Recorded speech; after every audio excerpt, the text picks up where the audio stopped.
그러면 일본에서는 1일 랭킹으로 이런 제품들이 지금 팔리고 있다라는 거예요. 뭐 유나이티드 에로, 빔스, US 하미, 그리고 노스페이스도 나오네요. 여기서 뭐 카라트도 나오고 이런 브랜드들이 나와요. 이제 처음 보는 브랜드들. 그러면 이런 브랜드들이 우리가 일본에서 잘 팔리니까 한국에서도 잘 팔릴 거야 라는 생각으로 접근하면 이제 또 망해요.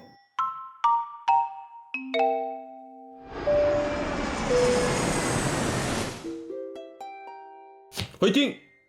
일단 제가 생각했을 때는 패션은 좀 그런 이슈가 확실히 있어요. 아무래도 사이즈나 이런 게 안 맞으면 단순 변심으로 반품 교환 신청하시는 분들이 있기 때문에. 그렇다 보니까 저는 이제 제 수강생분들이나 저도 마찬가지로 재고 문제가 없는 카테고리도 다루려고 노력하고, 그래서 매출을 이제 종합적으로 계속 내는 거죠. 저는 이제 한두 개라도 팔리면은 유튜브도 올려요. 상품만 소개해주는 그런 유튜브를 따로 운영을 하는데, 그냥 이미지만 이렇게 따갖고 설명 그냥 AI로 붙여서 한 2, 3분짜리 영상 뭐 그런 걸로 이제 간단하게 계속 유입을 잡기 위해서. 요즘에는 셀러들이 너무 상품만 올리는 거에 주력하기보다는 어떻게든 공부를 해서 뭐라도 하나라도 더 해보는 게 중요하지 않나, 그런 시대가 된 것 같아요. 근데 저는 아까 말씀드렸듯이 그냥 대놓고 보여주셨으면 좋겠다라는 생각이 좀 있어서, 네, 일단 초보분들이 가장 문제를 많이 겪는 부분에 대해서 예시를 보여드리면서. 초보분들이 문제를 제일 많이 겪는 부분이라면은 소싱을 말씀하시는 네, 거예요? 소싱 관련해서. 그럼 소싱을 어떻게 하는지 컴퓨터 보여주실까요? 네, 보여드리겠습니다. 와, 이거는 다들 진짜 집중해서 보셔야 되는데, 제가 대표님 오신다 그래가지고 준비를 했어요. 어떤 걸요? 원래는 신문지를 준비할까 했는데 신문지요? 네, 왜냐하면 지금 책상이 되게 밑에 있잖아요. 네네. 근데 이게 지금 이렇게 자세가 안 나오잖아요. 네. 자, 요거 준비.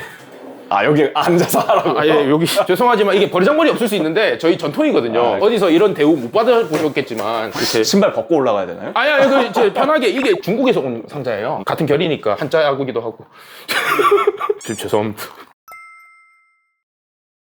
일단 처음 일본 구매 대행을 시작하실 때 네. 사실 유럽도 마찬가지고 브랜드 구매 대행은 다 마찬가지지만 이 브랜드가 전 세계적으로 다 겹치잖아요. 네. 글로벌 브랜드 같은 경우는 특히나 그렇고. 그쵸. 물론 일본 고유의 브랜드만 저희가 소싱하면 굉장히 좋겠지만, 그렇게 되면은 또 매출을 어디까지 올릴지 알 수도 없고 그런 품목들도 골라낼 줄 아셔야 되고, 그런 것들이 필요하단 말이에요. 물론 처음에 가장 기초적으로 하는 게 이런 아이템 스카우트를 들어가서 이제 뭐 이런 카테고리별로 아무거나 이런 식으로 들어가서 이제 키워드를 보면서 찾잖아요. 여기서 브랜드 찾고 뭐 키워드 찾고 이런 식으로 진행을 하다 보면 사실 이 초보자분들은 이걸 보면 일단 멘탈이 나가요. 뭐부터 해야 될지 모른다는 거죠. 뭐부터 해야 될지 네. 절대 알 수가 없다는 거죠. 이 세인트 제임스라는 브랜드가 내가 팔 수 있는 브랜드지 이런 것들을 파악하기가 어렵다는 거죠. 그래서 저는 항상 라쿠텐을 먼저 보라고 일단은 말씀을 드려요. 브랜드를 내가 뭘 팔지 아직 모르는 단계라면. 그럼 뭘 봐야 되냐? 일본에서 일단 잘 팔리는 걸 봐야 돼요. 저는 그걸 가장 보기 쉬운 게 라쿠텐이라고 생각을 하거든요. 여기 위에 보시면 랭킹이 있잖아요. 여기 이건 구글 번역 이용하신 거예요?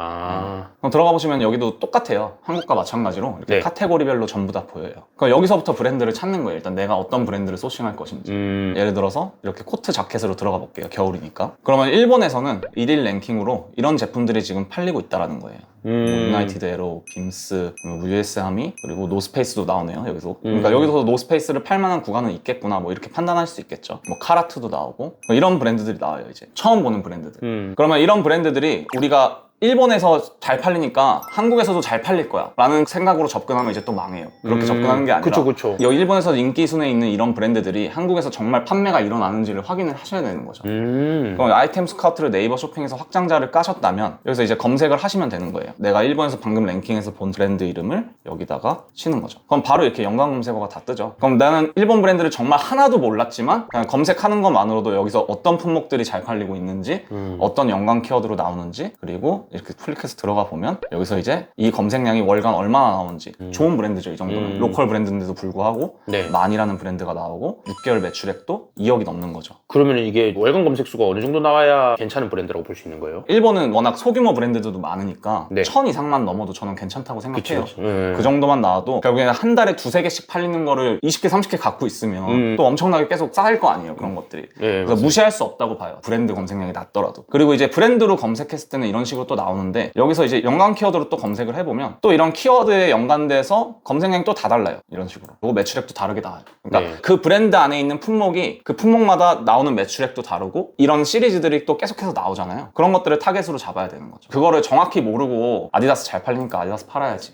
약간 이런 식으로 접근을 하시면 당연히 한국이랑 상품이 엄청나게 겹치는 게 많을 거고 이러다 보니까 헤매게 되고 그런 건데 사실 처음 진입했을 때 이것만 볼 줄 알아도 사실 이게 패션에만 또 한정되는 게 아니에요. 다른 카테고리에서 다 똑같습니다. 예를 들어서 낚시를 해볼까요? 그러면 여기서도 이렇게 착용, 의류죠, 의류. 이런 식으로 다 부품별로 다 보실 수 있어요. 부품별로 다 어떤 랭킹들이 있는지. 저희가 사실 일본의 낚시 브랜드를 생각하면 가장 먼저 떠올리는 게 시마노, 다이와 딱 요 정도잖아요. 그럼 이제 낚시를 팔고 싶어도 내가 아는 브랜드가 딱 그 정도니까 그렇게 생각할 수 있는데 사실 보시면 더 많은 브랜드들이 나와요. 그리고 이런 키워드도 볼 수 있고 다이아, 고어텍스 제품들도 있구나. 그리고 이렇게 무사, 이것도 브랜드 이름이거든요. 더 내리다 보면 가마카츠 이런 브랜드도 찾을 수 있고 이런 것들이 사실 다 수요가 있는 거거든요. 보시면 다 또 연관 키워드가 이렇게 쫙 뜨죠. 그러네요. 네. 그래서 이런 것들을 사실 이 정도만 아셔도 내가 어떤 브랜드에 어떤 품목을 취급해야겠다라는 거를 헤맬 수가 없어요. 그래서 저는 가장 먼저 이걸 보시는 게 중요하다고 생각을 하고, 그리고 이제 예를 들어서 아이템 스카우트에서 내가 찾는다 뭔가를 찾는다 했을 때 사실 저는 처음에는 브랜드 이 가장 위에 있는 거 위주로 먼저 봐라 라고 얘기를 해요. 왜냐면 수요가 가장 많은 브랜드에서도 잘 팔 줄 알아야 좀 잘 파는 셀러라고 저는 생각을 하니까. 근데 이제 그런 것들이 사실 되게 힘들어요.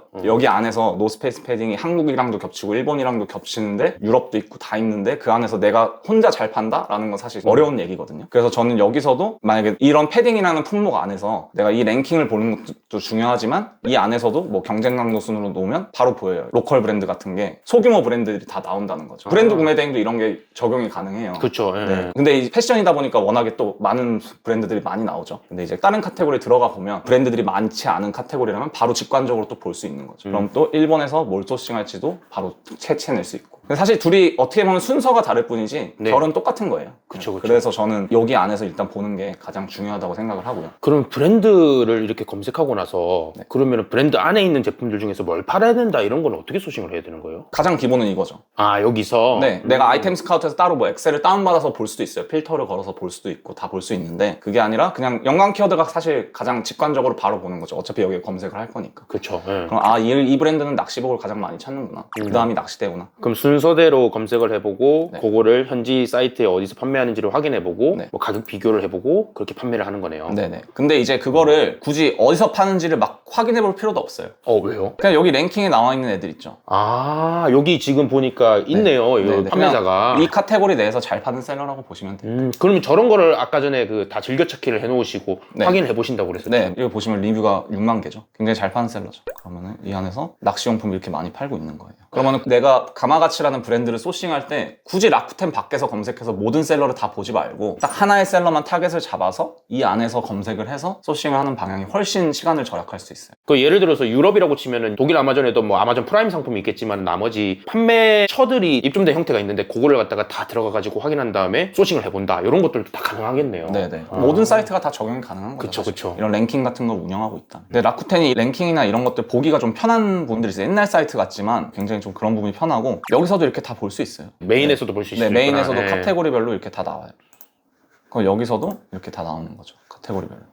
그게 바로 들어가면 이런 식으로 다 보이는 거예요. 여기 지금 들어왔을 때 랭킹도 바로 보이고 그리고 여기서 바로 잘 파는 셀러들 나오고 지금 겨울이잖아요. 곧 여름이 다가오니까 여름에 뭐가 잘 팔리는지 알고 싶다 이런 거 말씀하셨잖아요. 네네. 여름에 부츠가 진짜 잘 팔려요. 일본은 신발 종류가 정말 잘 팔려요. 그러니까 기능성 신발이건 패션용품 신발이건 신발이 정말 잘 나가는 국가거든요. 그러면은 저는 이렇게 할 때도 있어요. 그냥 여기다가 부츠를 팔고 싶잖아요. 영어로 검색해도 되네요? 네, 영어로 해도 돼요. 여기도 똑같이 연관 키워드가 이렇게 떠요.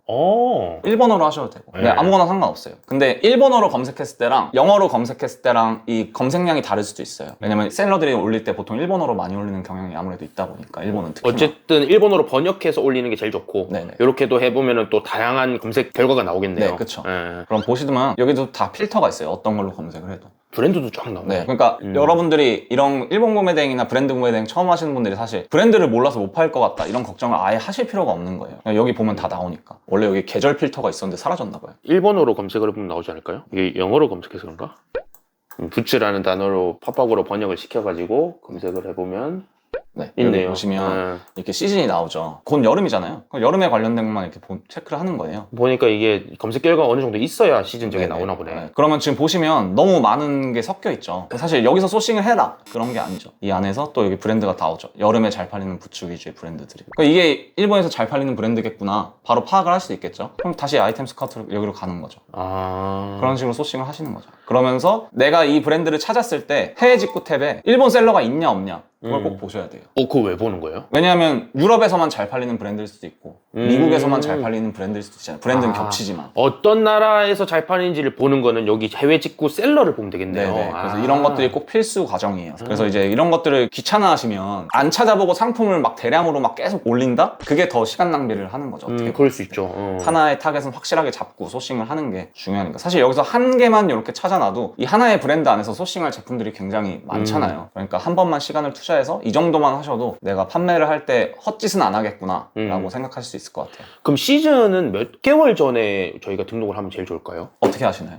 저희는 6개월 단위예요, 보통. 저는 한 2, 3주? 2, 3주? 네, 그 정도 생각하고 있어요. 왜냐하면 일본 구매 대행은 너무 빨리 올리면 어차피 재고도 품절될 수 있고. 근데 이거는 카테고리별로 또 한정이에요. 그러니까 패션 위주면은 제가 봤을 때 굳이 막 6개월 전에 올리는 게 효율이 좀 없고. 저희는 사실 그 패션 명품 쪽은 프리오더를 진행해요. 그렇다 얘기가 보니까 다르죠. 예, 그렇게 되는 거긴 한데, 그러니까 위탁 형식으로 이렇게 한다고 치면은 사실상 2, 3주 뒤에 바로 팔릴 것들을 올려야 되니까 진짜 계속 부지런히 등록을 해야 되겠네요. 근데 이제 그게 첫 진입을 그 정도에 하는 거지 늦게 올려도 또 팔려요. 어차피 거의 끝물에 올려도 팔리고 이러다 보니까 2, 3주 됐으니까 무조건 다 올려야지 이런 마인드보다는 카테고리만 맞게 진입해서 적절하게 올린다. 그런 방식이 전 좋을 것 같습니다. 그러면은 컴퓨터에서는 다 보여주신 거예요? 저는 일단 요 정도만 얘기를 하려고 그랬어요.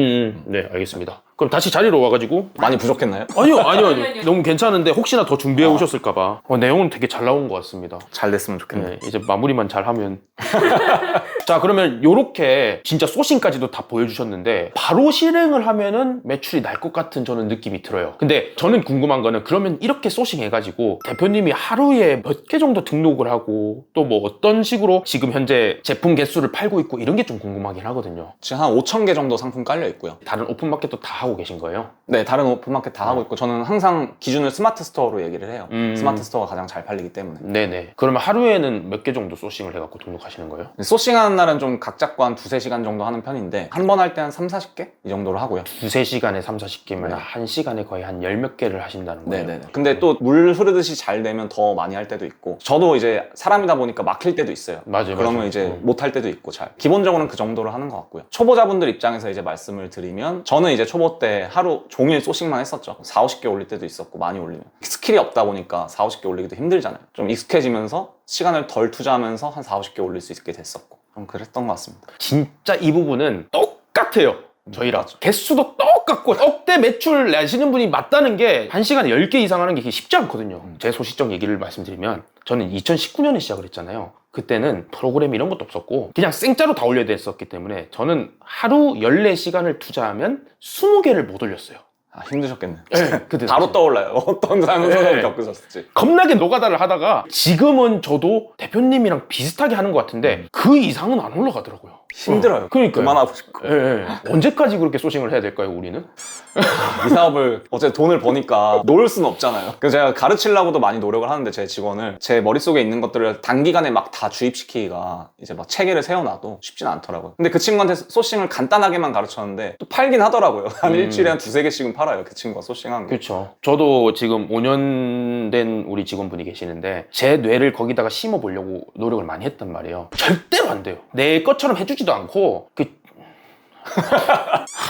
그냥 내가 하는 게 속 편하더라고요. 그래서 우리가 대표고 사장이지 않을까 싶습니다. 자, 그러면은 오늘 되게 많은 얘기들을 해주셨는데 사실 저희 수강생들도 많이 보고 있고 우리 구독자분들 많이 보고 계시는데 이 내용 저는 바로 접목시켜서 해보시면 되게 좋을 것 같아요. 제가 배대지를 운영하는데 네. 일본을 갖다가 저번 달에 서비스를 시작했어요. 전국 최저가로 시작을 해서 지금 우리 수강생들 물량이 생각보다 많이 나오고 있는데 뭐 우리 구독자분들도 우리 정군 로지 쓸 수 있으니까 일본 창고 써가지고 구매 대행 좀 진행해보시면 좋은 결과를 낳을 수 있을 것 같습니다. 대표님께서는 사업을 진행하시면서 앞으로의 목표나 꿈 같은 게 좀 있을까요? 되게 허황된 꿈일 수도 있지만 네. 50대 전에 은퇴하는 게 좀 꿈이고요. 앞으로 10년 내로. 황된 꿈 같은데 잠시만. 그거 굉장히 허황된 목표는 높게 잡으면 또 네. 의욕이 살아나니까. 첫 번째 목표는 그거고 그냥 단기적인 목표로는 올해 내로 제 브랜드를 소규모로라도 조금씩 만드는 걸 시도를 해보고 싶어요. 어떤 거를 지금 하고 계세요? 뭘 시작한 게 아니라 이제 네. 시작을 하려고 계획을 지금. 짜고 있는 거죠. 그러면은 뭐 매출 목표 같은 것도 있으세요? 구매 대행 매출은 사실 제가 가장 많이 찍었던 게 연에 20억이었는데 딱 그 정도만 하려고 하고요. 그냥 안정적으로 그 정도만 나오면 먹고 사는데 지장이 없을 것 같아서 구매 대행 목표는 그 정도로 하고 있고 강의 사업 사업이랑 이제 브랜드 만드는 걸 기준으로 해서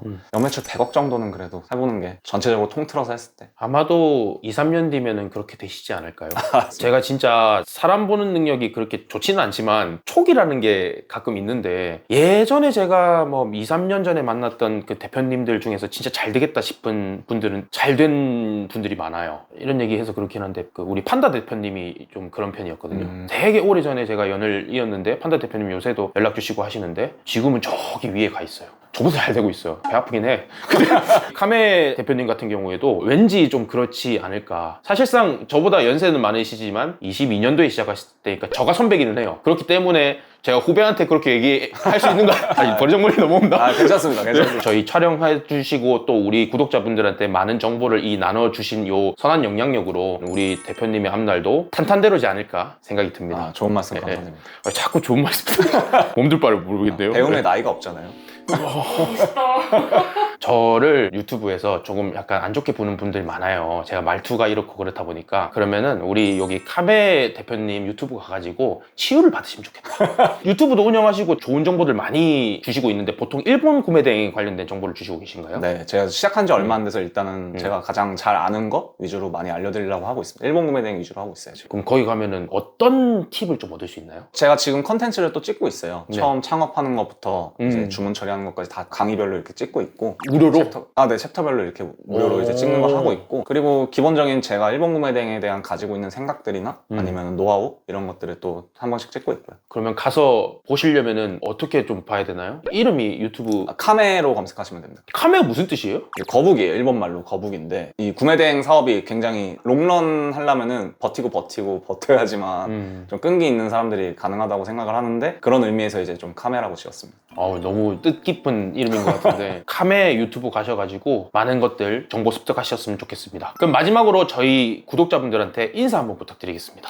요즘에 경기 상황도 안 좋고 벌이도 다 힘드시니까 아무래도 힘든 부분들이 있으실 거니까 각자마다 그래서 부업도 많이 찾아보시고 돈을 더 벌 수 있는 그런 수단들을 많이 생각을 해보실 텐데 사실 저는 어떤 거를 하시더라도 그것만의 애로사항은 다 있을 거고 어떤 사업이든 다 그런 게 있을 거라고 생각을 하거든요. 그러니까 이제 2025년이 시작됐으니까 올해는 좀 어떤 거를 시작하시더라도 좀 끈기 있게 오래 하셔서 좋은 결과를 좀 내시길 바라겠습니다. 감사합니다. 마지막으로 저희 이제 인터뷰 오시면 하시는 게 있는데 혹시 뭐 장기자랑 같은 거 농담이고 구독 좋아요를 외쳐야 되는데 구독이 일본어로 뭐예요? 저한테 물어보신 네. 구독크 아닐까? 대표님께서 구독크 하면은 제가 좋아요크 할게요. 아 진짜 그렇게 해도 돼요? 한번 찾아봐 드릴까요? 네, 진짜 구독크면 웃길 것 같은데. 저는 일본어를 아예 몰라가지고 저도 아예 몰라요. 근데 어떻게 이렇게 많이 벌고 계신 거예요 도대체? 팝하고로 다 되잖아요. 그러니까. 아무 의미가 없어요. 그러니까 요새 저희 아버지 또래가 말씀을 많이들 하세요. 그러니까 저희 아버지 또래면은 64년생 분들이신데 그분들께서는 지금 요새 막 온라인에서 이제 판매하고 이런 부분들이 진짜 시기를 잘 탄 것 같다 이런 얘기들 많이 하시더라고요. 집을 뭐야? 구독인데요? 진짜 구독크네. 진짜네? 좋아요는 그게 아닐 거 아니에요. 부탁드립니다. 이 됐어요? 할 수 있겠어요, 저거? 이 됐어요? 할게요. 네, 하시죠. 먼저 하셔야 돼요. 구독크. 이 됐어요? 부탁드리겠습니다. 네, 감사합니다. 감사합니다. 아...